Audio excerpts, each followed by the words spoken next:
Hafta davomida qabul qilingan qonunchilikdagi yangiliklar bilan tanishing. Studiyada Surayyo Abloqulova. Assalomu alaykum.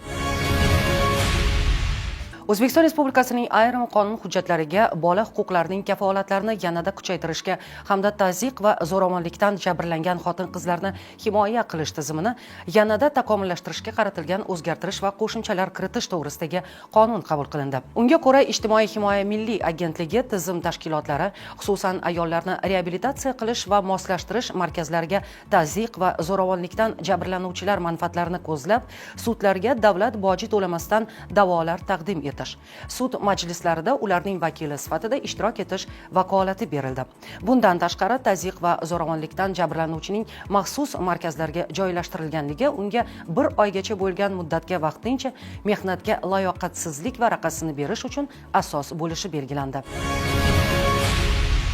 Charm poyabzal sanoatida tayyor mahsulot ishlab chiqarishni qo'llab-quvvatlash hamda eksport salohiyatini oshirishga doir qo'shimcha chora-tadbirlar to'g'risidagi Prezident qaroriga ko'ra, 2026-yil 1-iyuldan boshlab 2028-yil 31-dekabrga qadar yengil sanoatni qo'llab-quvvatlash jamg'armasi hisobidan terini qayta ishlab, tayyor charm ishlab chiqaruvchi korxonalarga ishlab chiqarib, realizatsiya qilingan tayyor charmning har bir detsimetr kvadrati uchun 350 so'm miqdorida subsidiya ajratiladi. Poyabzal va charm attorlik mahsulotlarini ishlab chiqaruvchi korxonalarga ishlab chiqarishga joriy qilingan har bir yangi model uchun 1 million so'm. Biroq bir korxona uchun bir kalendar yilida 50 million so'mdan oshmagan miqdorda subsidiya ajratiladi. Poyabzal ishlab chiqaruvchi korxonalar tomonidan o'z ehtiyojlari uchun import qilingan poyabzal qoliplari qiymatining 50% qismi, biroq bir kalendar yilida Yevropa ittifoqi davlatlari uchun 10 ming AQSh dollari, boshqa davlatlar uchun 5 ming AQSh dollaridan oshmagan miqdorda qoplanadi hamda poyabzal ishlab chiqaruvchilarga boshqa bir qator imtiyozlar beriladi.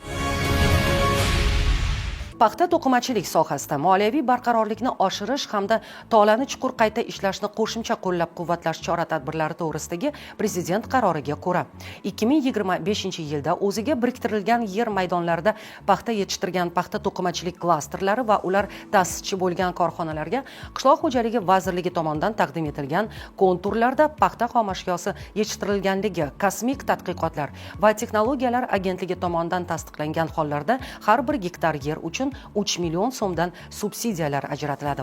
2027-yil 1-iyulga qadar tadbirkorlarning barqarorlik reytingi bo'yicha A va undan yuqori toifaga kiritilgan klasterlar va to'qimachilik korxonalari uchun qo'shilgan qiymat solig'ining salbiy farq summasi tekshiruvlarsiz 20 kun muddatda qaytarilishi belgilandi. Tashabbusli byudjet jarayonlari doirasida mahallalardagi ijtimoiy-iqtisodiy masalalarni hal etishda xalq vakillari va jamoatchilik uchun qo'shimcha imkoniyatlarni yaratish to'g'risidagi Prezident qarori bilan 2026-yil 1-avgustdan tashabbusli byudjet jarayonida deputatlar tomonidan loyihalarni qo'shimcha ravishda g'olib deb e'lon qilish uchun imkoniyatlar yanada kengaytiriladi. Bunda har bir deputat tomonidan ochiq byudjet axborot portalida portal bir mavsum uchun ajratilgan mablag'lar doirasida bir yoki bir nechta loyihalar tanlanib, qo'shimcha ravishda g'olib deb e'lon qilinadi. Deputat vakolati muddatidan ilgari tugatilgan hollarda tashabbusli byudjet jarayonlarida parlament nazoratini amalga oshirish bo'yicha komissiya qaroriga ko'ra boshqa deputatlar tomonidan tashabbusli byudjet jarayonlarining tegishli saylov okrugidagi qo'shimcha g'oliblari aniqlanadi. 2027-yil 1-yanvardan sheriklik loyihalarini qo'shimcha ravishda yagona interaktiv davlat xizmatlari portali, to'lov tashkilotlari va tijorat banklarining mobil ilovalari orqali moliyalashtirish imkoniyatlari yaratiladi. Toshkent davlat yuridik universitetining maxsus 3 yillik ta'lim dasturlariga o'qishga qabul qilishga oid nizomlarni tasdiqlash to'g'risidagi hukumat qarori bilan yurisprudensiya yo'nalishlariga IQ test topshirish tartibi belgilandi. Bunda IQ test yurisprudensiya ta'lim yo'nalishi bo'yicha Toshkent davlat yuridik universitetining xalqaro huquq va qiyosiy huquqshunoslik hamda raqamli huquq ta'lim yo'nalishlariga o'qishga qabul qilishda o'tkaziladi. Shuningdek, Toshkent davlat yuridik universitetida yurisprudensiya yurisprudensiya yo'nalishi bo'yicha ikkinchi va undan keyingi oliy ta'limga qabul qilish tartibi belgilandi. Unga ko'ra, oliy ma'lumotga ega bo'lgan shaxslar Toshkent davlat yuridik universitetining maxsus 3 yillik ta'lim dasturi doirasida har yili 10-iyuldan 10-avgustga qadar, shu kuni ham bilim va malakalarni baholash agentligining maxsus elektron tizimi orqali ro'yxatdan o'tadi. Abituriyentlar yurisprudensiya ta'lim yo'nalishining faqat mutaxassislik fanlari va chet tili doirasida test jarayonlariga qatnashadi. O'qitish kunduzgi, kechki, masofaviy ta'lim shakllarida tashkil etiladi.